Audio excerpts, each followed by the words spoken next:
السلام عليكم ورحمة الله وبركاته على أغلى وأحلى متابعين في الدنيا. عملنا كتير مخبوزات مع بعض وكان بيطلع شكلها حلو وطعمها حلو جدا، علشان بنقول على كل الأسرار وكل التفاصيل احنا وشغالين في الوصفة. المخبوزات وسر نجاحها قلنا كتير في وصفات كتير عدت قبل كده.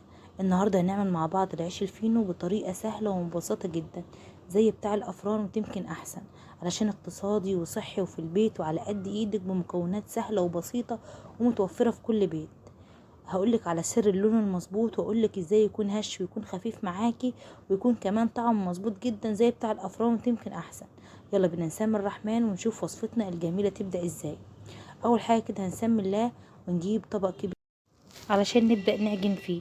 أول حاجة هضيف معلقتين من السكر، وهضيف فنجان صغير من الزيت ما يعادل 4 معالق كبار من الزيت، زيت نباتي عادي. وبعد كده يا حبايبي هضيف محسن للخبز ويكون مهم جدا هو الخل.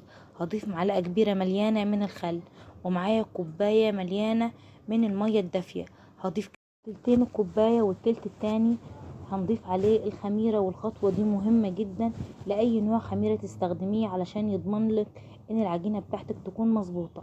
ضفت كده يا حبايبي معلقة من السكر على تلت كوباية المية اللي معايا، اهم حاجة مية تكون دافية مش سخنة. وهضيف معلقة كبيرة من الخميرة الفورية ما يعادل 10 جرام لو هتوزنيهم بالميزان، بس معلقة كبيرة مليانة هتكون مظبوطة جدا، من 10 ل 12 جرام هتكون حلوة للوصفة اللي احنا هنعملها مع بعض. هبدأ اقلب الخميرة والسكر كويس جدا لغاية لما السكر والخميرة يدوبوا مع بعض كده، واتأكد ان المعلقة بتاعتي محملاش خميرة كده علشان ما تطلعش كمية كبيرة من الخميرة. وهغطيها زي ما انتوا شايفين واسيبها اقل من 10 دقايق تقريبا، بالظبط خدت معايا 6 دقايق وكان بالشكل ده. يعني ما شاء الله الخميرة بتاعتنا متفاعلة وجميلة جدا. زي ما انتم ملاحظين كانت تلت الكوباية دلوقتي ملت الكوباية على الاخر. هضيفها دلوقتي يا حبايبي زي ما انتم شايفين على باقي المية والسكر والخل اللي احنا ضفناهم، وكمان فنجان الزيت وكمية المية اللي احنا ضفناها في الاول. بس احط في الكوباية حبة مية صغيرين علشان كده اتأكد ان انا خدت كل الخميرة بالمية بالسكر. بس كده حبايبي ما شاء الله ما فيش اسهل من كده. هنحط كام تكة مهمين لازم تخلي بالك منهم علشان يظبطوا معاكي العجينة. اهم حاجة يا حبايبي اقلب كل المكونات كده مع بعض زي ما انتوا شايفين، وبعد كده هنبدأ نضيف كمية الدقيق اللي معايا. انا حبايبي معايا نص كيلو، يعني بالظبط 600 جرام من الدقيق ما يعادل 5 كوبايات كبار من الدقيق، هي الكوباية المعيارية او المج اللي بنستخدمه للشاي. هفضل اقلب كده زي ما انتوا شايفين الدقيق بالمية لغاية لما كل المكونات بتاعتي تتجانس مع بعض كويس جدا. بصوا كده ما شاء الله. هبدأ اقلب كده، بس اهم حاجة لازم نضيفها دلوقتي، ينفع تضيفيها على الدقيق او تضيفيها على شوية مية زي ما انا هعمل دلوقتي، هي نص معلقة من الملح. بس هضيف قبلها شوية مية، وبعد كده هبدأ اضيف نص معلقة الملح علشان يظبط الطعم معايا. بصوا ما شاء الله يا حبايبي زي ما انتوا شايفين الطبق بتاعي ما شاء الله مليان دقيق. هبدأ اقلب كده شوية حلوين لغاية لما اتأكد ان الملح ده كويس في المية، وتقلب كويس جدا مع الدقيق والمكونات اللي معايا. هنقلب كده وما ننساش دايما احنا واقفين في مطبخنا او بنعمل اي حاجة نسمي دايما ونصلي على حضرة النبي عشان ربنا يحسن ما بين ايدينا والحاجة بتاعتنا تطلع حلوة جدا وتطلع بنية صافية ان شاء الله. بصوا كده يا حبايبي هبدأ ألم كده العجينة، وأهم حاجة إن العجينة بتاعتك تكون مخدومة كويس. كل ما العجينة بتاعتك تكون مخدومة كويس كل ما تاخدي أحلى مخبوزات. هبدأ كده ألم كل دي كده، ولو احتاجت مية تاني هنحط لها. بس ما شاء الله كمية المية دي كانت مظبوطة جدا. أنا حطيت تقريبا كوبايتين من المية على 5 كوبايات دي، وده كان مظبوط جدا. انتي بقى ممكن تكتري المية أو تقلليها على حسب نوع الدقيق. أنا الدقيق اللي استخدمته ده نوع الكناريا ما شاء الله، دي درجة اولى. ينفع كمان تستخدمي الدقيق الزيرو اللي هو القمح البلدي بتاعنا، بس يكون مطحون زيرو، هيكون معاكي حلو جدا وكمان هيكون طري. جبت كده على الرخامة العجينة بتاعتي، لو ملاحظين العجينة طرية كده ما شاء الله تبارك الرحمن. هبدأ كده ألمها بإيدي، مش هضيف لها أي دقيق ولا أي حاجة. العجينة بتاعت الفينو لازم تكون طرية علشان فيه يطلع معاكي هش ويطلع مظبوط جدا. لو ملاحظين كده ان العجينة هتلزق، انا مش هعمل اي حاجة ولا هضيف لها اي حاجة خالص، بس هعجن فيها دقيقتين كده واروح اغسل ايدي وارجع تاني ابدأ الم فيها لغاية لما العجينة بتاعتي تلم كويس جدا زي ما انتم ملاحظين. لو لسه لغايه دلوقتي ما عملتليش لايك او كومنت حلو اعمليه عشان تشجعيني، والله كومنتاتكم بتفرق معايا وتشجيعكم. الف شكر ليكم على تفاعلكم معايا في اخر فيديوهات. فعلا ربنا يبارك فيكم ويفرح قلوبكم ويسعدها. دلوقتي لميت العجينه كويس جدا زي ما انتم شايفين، وجبت الطبق اللي احنا بدأنا فيه العجن، هدهنه دهنه كده من الزيت، بس دهنه حلوه كده عشان العجينه ما تلزقش معايا، عشان العجينه طريه. هدهن كده دهنه كويسه من الزيت يا حبايبي زي لو انتم ملاحظين. وبعد كده هبدأ احط فيها العجينه بتاعتي الطريه الجميله. بصوا ما شاء الله العجينه بتلزق بسيط بس مش بتلزق قوي، ودي العجينه المظبوطه للفينو، ولا تكون ناشفه اكتر من كده ولا تكون اطرى من كده تلزق، علشان ما تتعبكيش في الفرد. بصوا ما شاء الله. هغطيها بقى فوطه واحطها في مكان دافي. في الصيف طبعا والدنيا حر دلوقتي هتاخد معاكي من تلت لنص ساعه، لكن لو في الشتاء هتاخد معاكي ساعه كامله او ساعه الا ربع، وهتطلع معاكي ما شاء الله. بصوا كده ما شاء الله العجينه شكلها ازاي. العجينه ما شاء الله حجمها اتضاعف بالشكل اللي انتوا شايفينه كده، وهشه وريحتها جميله جدا. لو لاحظتوا ان احنا ما ضفناش فانيليا ولا ضفناش لبن ولا ضفناش بيض ولا ضفناش زبده ابدا، العجينه بتاعتنا اقتصاديه وسهله وبسيطه جدا. بصوا ما شاء الله العجينه هشه ازاي. احاول على قدر الامكان اني ما افقدش الخمر بتاع العجينه علشان تفضل زي ما هي هشه وخفيفه. بس كل اللي انا هعمله ان هقسم العجينه نصين، وبعد كده هبدا اقطعها قطع متساويه. لو عندك ميزان فكل قطعه هتكون 70 جرام، هتكون حلوه جدا ويطلع صباع الفينو مظبوط معاكي. لكن لو تقطعيها كده بالومع او بالنظر كده زي ما انت شايفه، هتكون برضو مظبوطه على قد ايدك كده. ممكن تقطعي بالقطاعه.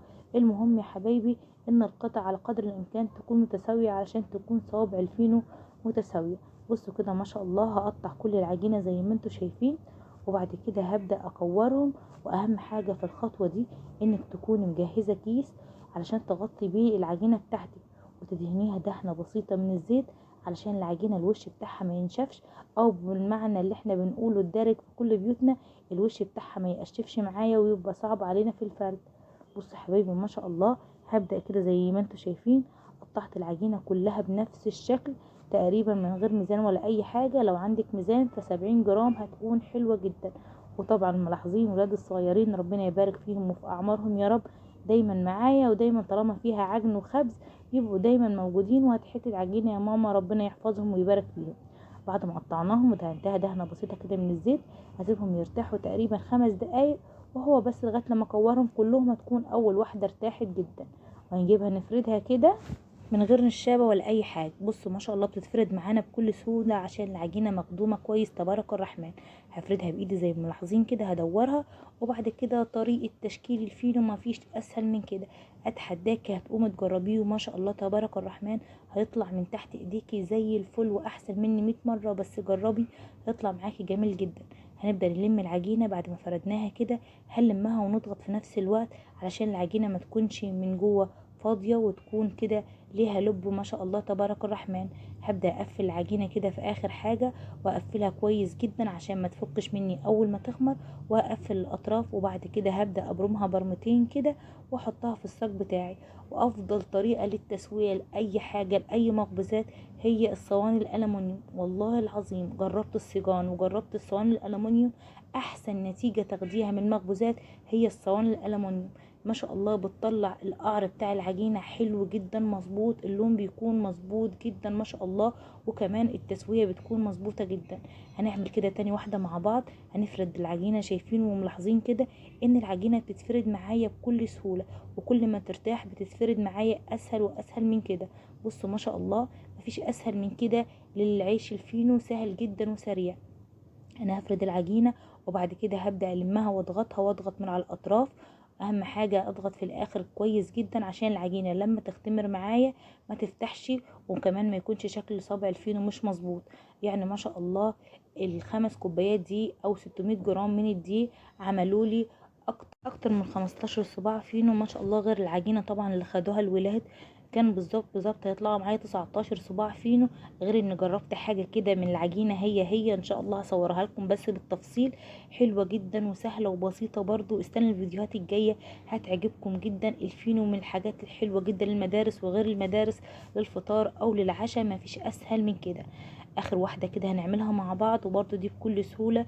يا رب طريقة الشرح وطريقة التصوير تكون عجبتكم وتستفادوا مني اي حاجة، ويجعلهم يا رب في ميزان حسناتكم الكومنتات الجميلة اللي بتقولها لي. بصي يا حبايبي، بعد ما خلصت تشكيل صوابع الفينو كده، كان اول صينية عملتها كانت ما شاء الله الصوابع بتاعتها اختمرت معايا وبقت مظبوطة جدا. خدت بالظبط كام؟ خدت بالظبط تلت ساعة. جبت يا حبايبي ربع كوباية من المية، واحط عليها معلقة صغيرة من السكر. ما تكتريش السكر، وهقولك دلوقتي ليه. هبدأ دلوقتي يا حبايبي ادوب السكر في المية كويس جدا علشان ندي اللون الفينو، اللون المظبوط. ينفع كمان نحط لبن وبيض، وينفع كمان نحط ميه ونسكافيه، بس الصراحه الميه والسكر بيدوا اللون المظبوط جدا، ودي الطريقه المظبوطه بتاعت الافران. وممكن كمان بيرشوا ميه كده هما بالبخاخه. ممكن يا حبايبتي زي ما انا عملت كده تحطي كده بالفرشه، بس اهم حاجه تحطي بالفرشه بالراحه علشان ما تسيبيش اماكن مش محطوط فيها الميه بسكر واماكن محطوط فيها يعني حبه كده كانك بترسمي على صباع الفينو، علشان تطلع كله بنفس اللون ما شاء الله. على طول في الوقت ده يا حبايبي كنت مجهزه الفرن، كنت مسخناها على درجه حراره 250. وبعد كده هنهديها النار فوق وتحت. ولو عندك فرن بالكهرباء شغلي من فوق ومن تحت، وكمان شغلي المروحه علشان تاخد اللون المظبوط. لو فرن البوتاجاز بتاعتك بتشتغل من تحت بس او من فوق بس، هتشغليها في اول 5 دقايق من تحت، وبعد كده هتاخد معاكي 3 دقايق بالظبط تاخد اللون المظبوط، وتطلع معاكي جميله جدا ما شاء الله. ده بعد اول دقيقتين من اول ما حطيت الفينو كده في الفرن. شايفين ارتفع ازاي؟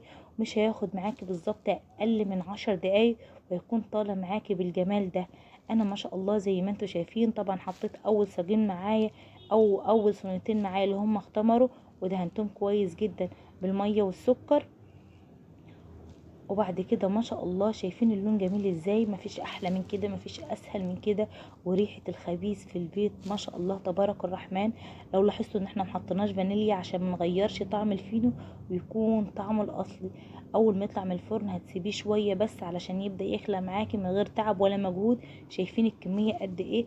في اقل من 600 جرام من الدقيق عملوا لي ما شاء الله 19 رغيف من الفينو. ما شاء الله شكلهم مظبوط جدا، حلوين كده مش خفاف، ليهم قلب ما شاء الله. حاجة كده تشبع تبارك الرحمن. اللون مظبوط جدا زي ما انتوا شايفين، حاجة هشة وخفيفة، طعمها مميز جدا، حلوة جدا، خفيفة لذيذة سهلة سريعة زي ما جربنا مع بعض.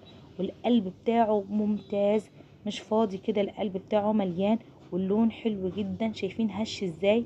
مفيش اسهل من كده ولا اسرع من كده. يا رب طريقة الفينو القمر دي تعجبكم. حلوة جدا للسندوتشات للاولاد، او حلوة جدا للفطار او للعشاء. اهم حاجة عشان تحفظيه يفضل معاكي مدة طويلة، حطيه في اكياس تلاجة وحطيه في الفريزر، وقبل ما تستخدميه ب10 دقايق حطيه على الرخامة وهيكون جاهز معاكي على الاكل. يا رب الوصفة بتاعتي النهاردة تكون عجبتكم، والفكرة تكون عجبتكم، وتكون استفدتوا مني اي حاجة كده. اقدر اقول لكم في اخر الكلام صلوا على حضرة النبي العدنان واشتركوا في قناتي لو مش مشتركين، واعملوا لي لايك وسيبوا لي كومنت يفرحني. اخر الكلام صلوا على حضرة النبي العدنان. سلام.